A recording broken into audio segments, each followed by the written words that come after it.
Hola, mi nombre es Ángeles Torres Edgar de la licenciatura en Contaduría. A continuación les voy a hablar sobre el tema de pagos provisionales de personas físicas con actividad empresarial y profesional.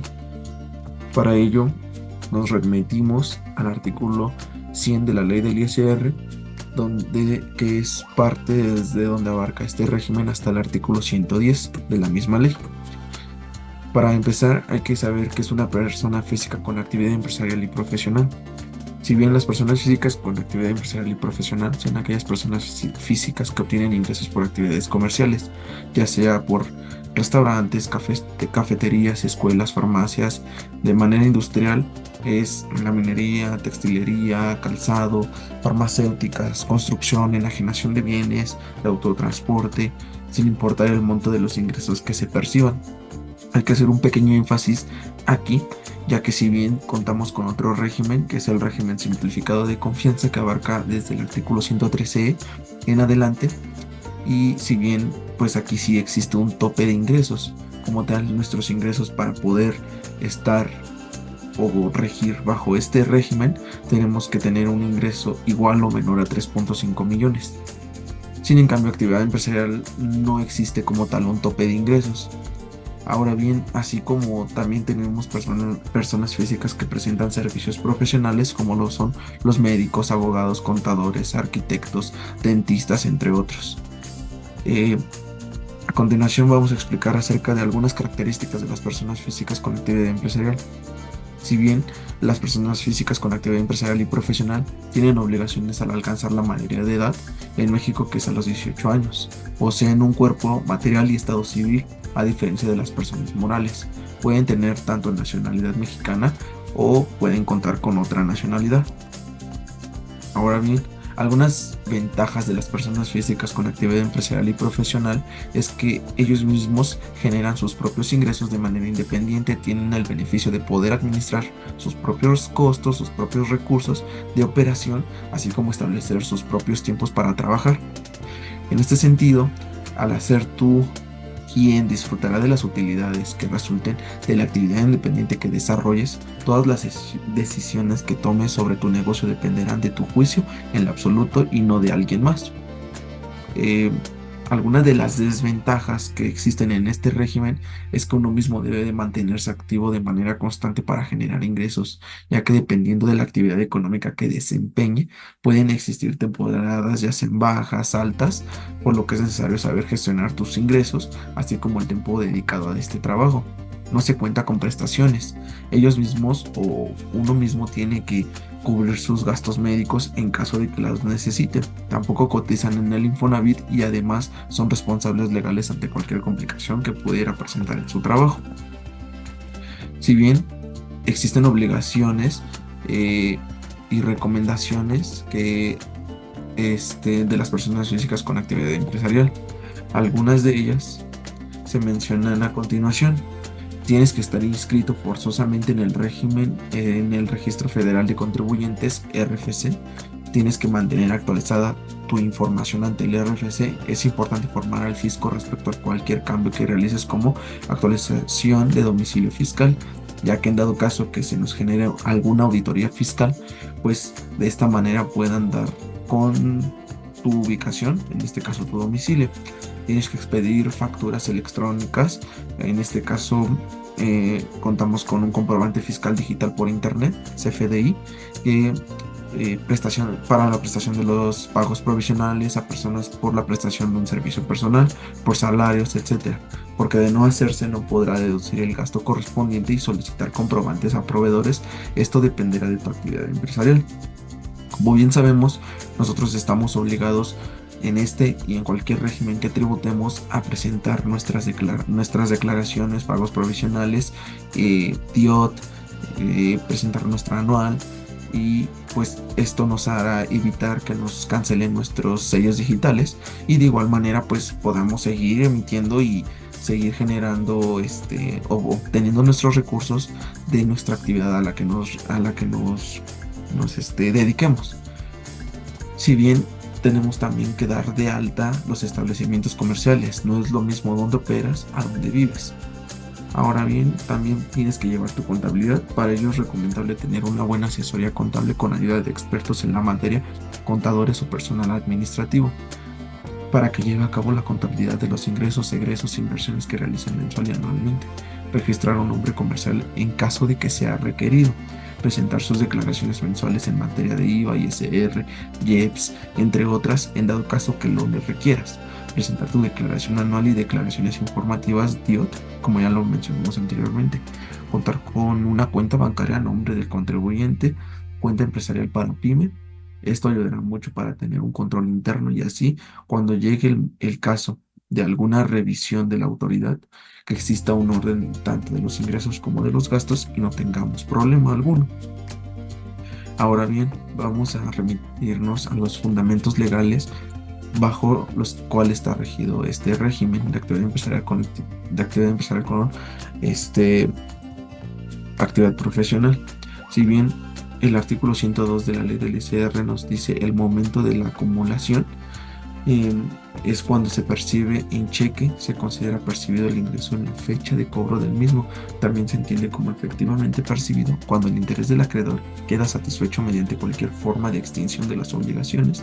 El artículo 101 nos habla sobre los ingresos acumulables, que son las condonaciones, enajenación de cuentas o documentos por cobrar, recuperación de seguros, enajenación de obras de arte, explotación de derechos. De igual manera, intereses cobrados de la actividad, devoluciones, descuentos y bonificaciones.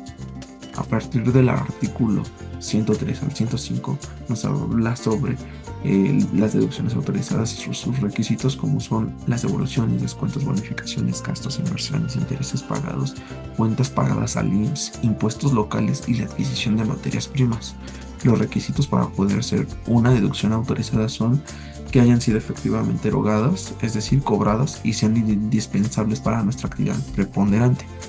Los pagos de primas por seguros y fianzas a concepto de deducibles, y el artículo 106 que nos habla sobre los pagos provisionales, que se efectúan pagos provisionales mensuales al día 17 del mes inmediato posterior a aquel en que corresponde el pago. Es decir, si tú quieres presentar tu declaración de enero del 2023 o 2024, tienes que presentar tu pago provisional el mes inmediato posterior, es decir, en febrero, el 17 de febrero o antes. Ahora bien, el artículo 107 de la ley del ISR nos habla sobre los ingresos esporádicos, que quiere decir que pagarás como pago provisional el monto que resulte de aplicar la tasa al 20% sobre los ingresos percibidos y se presentará 15 días después de obtenido el ingreso. Aquí también nos tenemos que remitir a lo que es la ley del IVA, ya que se ve involucrada en el capítulo 3, que nos habla sobre la prestación de servicios. El fundamento legal que vamos a encontrar sobre la ley del IVA es que nosotros tenemos, a partir del artículo 14 al artículo 100, al artículo 18, nos habla sobre lo que es los servicios o la prestación de servicios. Vamos a hacer mención de algunos. El artículo 14 nos hace mención sobre qué se considera prestación de servicios independientes. Si bien para los efectos de esta ley se consideran prestación de servicios independientes la prestación de obligaciones de hacer que realiza una persona a favor de otra, cualquiera que sea el acto que le dé origen y el nombre de clasificación que a dicho acto le den otras leyes. El transporte de personas o bienes, el seguro, el afianzamiento y el reafianzamiento, entre otras. El artículo 15 que nos habla sobre los servicios que no pagan IVA. Si bien no se pagará el impuesto por la prestación de los siguientes servicios, por mencionar algunos: las comisiones y otras contraprestaciones que cubre el acreditado a su acreedor con motivo del otorgamiento de créditos hipotecarios, las comisiones que cobren los administradores de fondos para el retiro o, en su caso, las instituciones de crédito. El artículo 16 de igual manera nos habla sobre los servicios que se consideran prestados en territorio nacional. Si bien hay que hacer mención sobre este artículo en el cual se nos dice que para los efectos de esta ley se entiende que se presenta el servicio en territorio nacional cuando en el mismo se lleva a cabo total o parcialmente por un residente en el país. Ahora bien, el artículo 17 de la ley del ISR nos habla sobre el momento en que se paga el IVA en la prestación de servicios. En la prestación de los servicios se tendrá obligación de pagar el impuesto en el momento en el que se cobren efectivamente las contraprestaciones. Por último, el artículo 18 nos va a hablar sobre la determinación de la base gravable en la prestación de los servicios. Si bien para calcular el impuesto tratándose de prestación de servicios se considera como valor el total de la contraprestación pactada, así como las cantidades que además se carguen o cobren a quien reciba el servicio por otros impuestos, derechos, viáticos, gastos de toda clase de reembolsos de intereses normales o moratorios. Esto sería todo por la parte teórica. A continuación vamos a ver un pequeño ejercicio sobre una persona que tributa bajo este régimen y para tener un poco más de noción.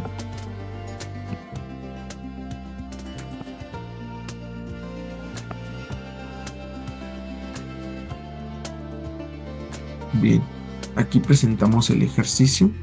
Si bien vamos a leer nuestro PDF para poder ver cuáles son los ingresos, los gastos con los que cuenta esta persona. Si bien la persona a la que le queremos calcular sus pagos provisionales es Jorge Francisco León García con su RFC y su CURP del régimen empresarial y profesional. Esta persona se encuentra regida bajo el mismo régimen, pero tiene tanto actividad empresarial como actividad profesional. A continuación vamos a explicar cómo es que tenemos que manejar estos conceptos. Se dedica a la compra y venta de artículos Z y además a servicios por honorarios como contador público. Percibe los siguientes ingresos efectivamente cobrados en el ejercicio 2023. La actividad empresarial vienen todos sus ingresos desde enero hasta diciembre y actividad profesional de igual manera. Los ingresos por honorarios los presta una persona moral. Esto nos da una pauta que tenemos que hacer una retención. Como bien sabemos, tenemos que retener el 10% de ISR y las 2/3 partes de IVA. Estos ingresos son brutos, no son netos. Hay que tener bien en cuenta cuál es la diferencia entre bruto y neto. Si bien, así también como tiene sus ingresos, también tiene deducciones autorizadas efectivamente pagadas. Por mencionar algunas, compra de mercancías, papelería útiles, artículos de limpieza, entre otras. De igual manera, todos sus gastos de enero a diciembre, pero no solamente eso, también cuenta con cuotas patronales que también podemos deducir y de igual manera los gastos que graban IVA será la tasa correspondiente al 16%. Los datos de las inversiones, porque también cuenta con inversiones, cuenta con mobiliario y equipo de oficina, computadora, automóvil, nos da la fecha de adquisición y su MOI, que es monto original sobre la inversión. ¿Esto para qué nos va a servir? Para poder realizar tanto hacer nuestras depreciaciones contables como también nos va a servir para hacer nuestro papel de trabajo fiscalmente, porque nos afecta de alguna manera. De igual manera, contamos con gastos por combustibles y mantenimiento. Si bien hay que remitirnos al artículo 27 de la presente ley del ISR y al artículo 28 de la ley del ISR, en los cuales en el artículo 27 vamos a encontrar lo que son los deducibles, en el artículo 28 los no deducibles. No solo esto, sino que también hay que tener bien presente que nos tenemos que remitir también al artículo 151 de la ley del ISR, que nos va a hablar sobre lo que son las deducciones personales, es decir, colegiaturas, gastos médicos, entre otros. Ahora bien, esta persona tuvo una pérdida en el 2021 por 850,000, aplicándose en 2022 300,000 y el saldo se aplica en el 2023, es decir, tenemos un remanente.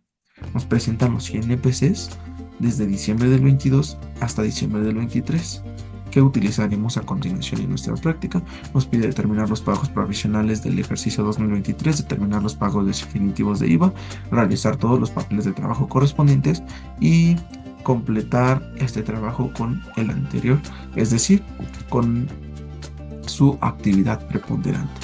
Ahora bien, vamos a irnos al ejercicio, en el cual ya como tal ya dijimos cuáles son sus ingresos, sus deducciones. Tenemos como cédula 1 la determinación de los ingresos del año 2023. Tenemos ingresos por actividad empresarial, como por actividad profesional de enero a diciembre. Vaciamos todo nuestro papel de trabajo. Tenemos un total de ingresos por el mes, que ya lo mencionamos, que los ingresos serán acumulables. Los encontramos en el artículo 101 de la ley del ISR. De igual manera, tenemos que sumar, bueno, en este caso tenemos todos nuestros ingresos acumulables desde enero a diciembre y de igual manera tenemos una cédula de determinación de ISR retenido. Como ya mencioné anteriormente, vamos a retener en este caso solamente por la prestación del servicio a una persona moral. ¿Por qué? Porque esta persona nos va a retener el 10% de ISR y las 2/3 partes de IVA.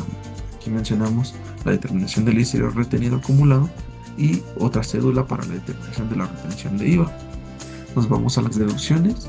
Ya presentamos nuestras deducciones anteriormente en nuestro PDF, archivo PDF, desde enero de igual manera hasta diciembre. Aquí vamos a tener que hacer un cuadre, lo que son nuestras deducciones acumulables con nuestro papel, nuestra cédula 2 de deducciones.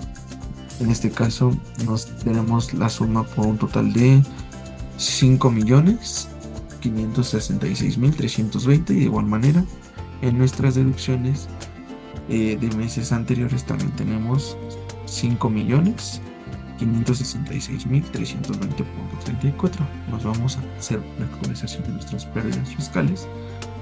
Perdón, primero hay que hacer nuestros pagos provisionales.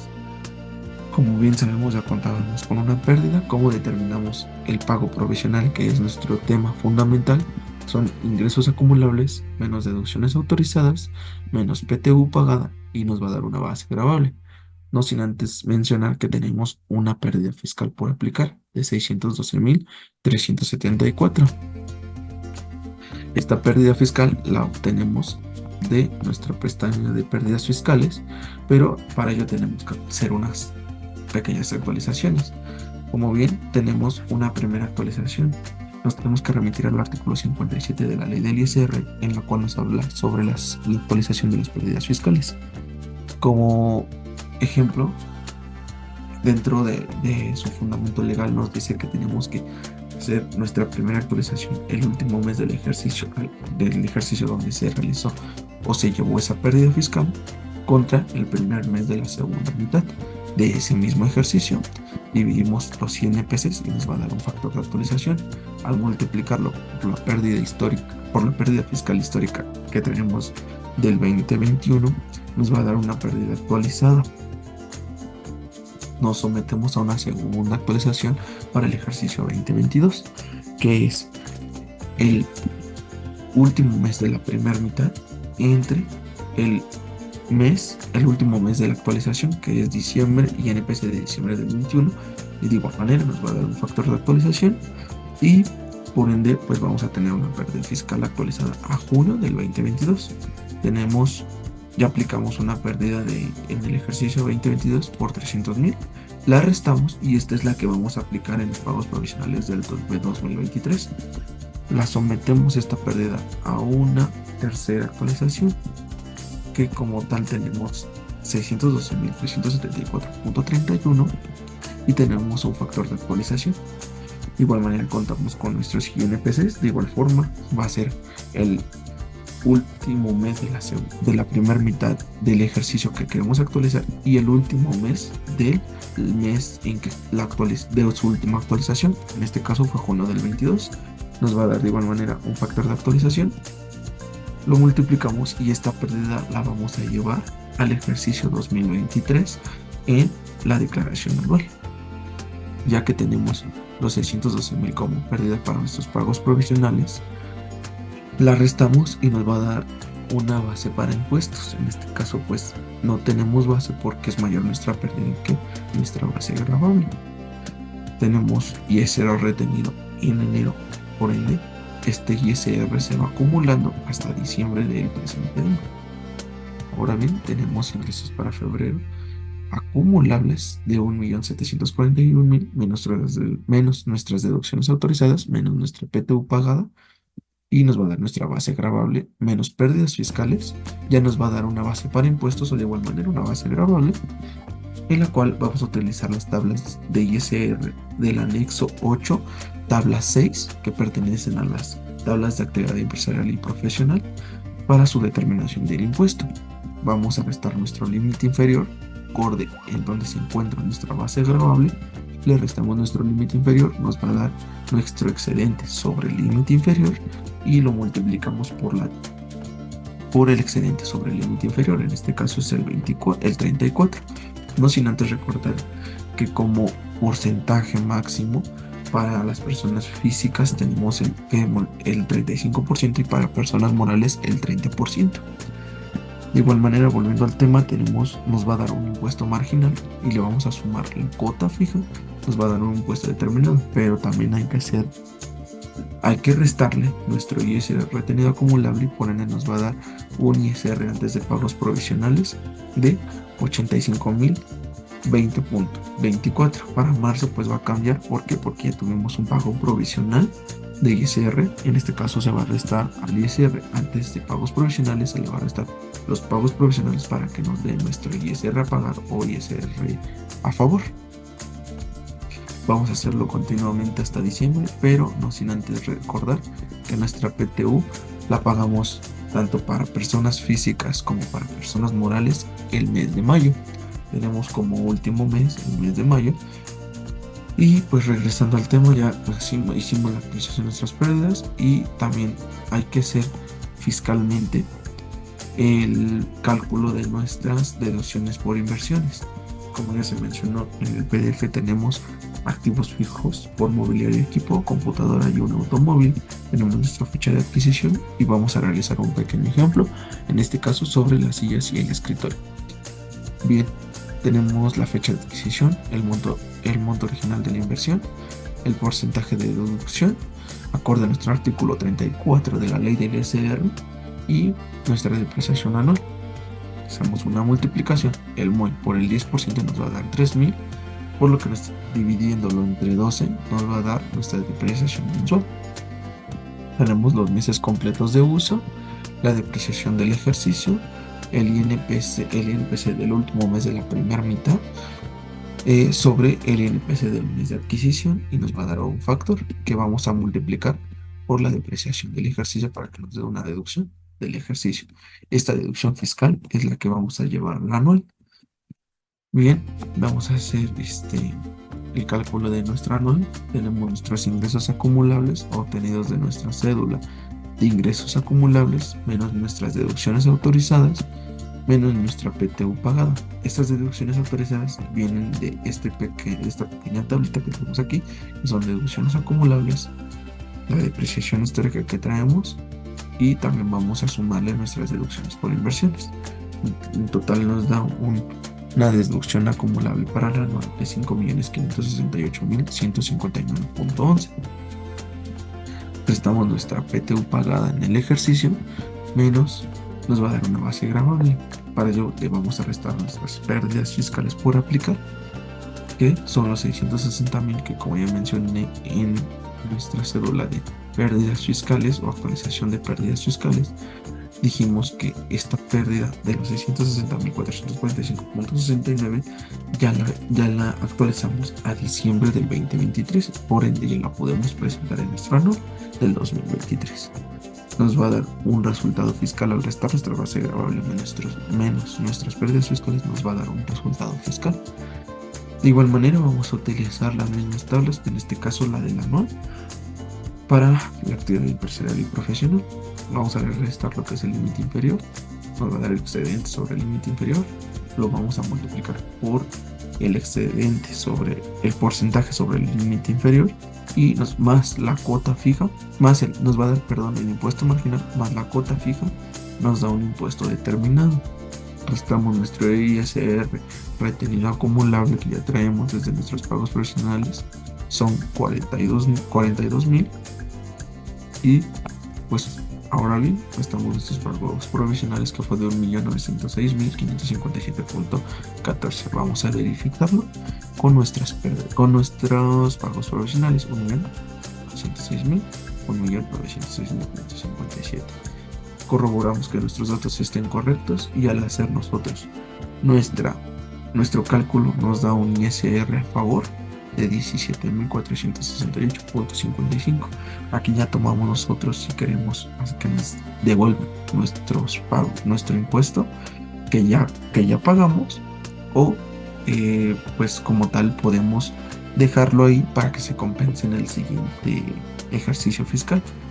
En este caso, si tú lo quieres dejar para que en dado caso que en tu siguiente anual tengas, no sé, 20 o 37.468,55 que te salgan a pagar, de nada más pagas la diferencia restándole tu ISR a favor de ejercicios anteriores. Esto sería todo de mi parte. Hasta aquí terminamos con lo que fue la, tanto la teoría como la práctica de pagos provisionales. Muchas gracias.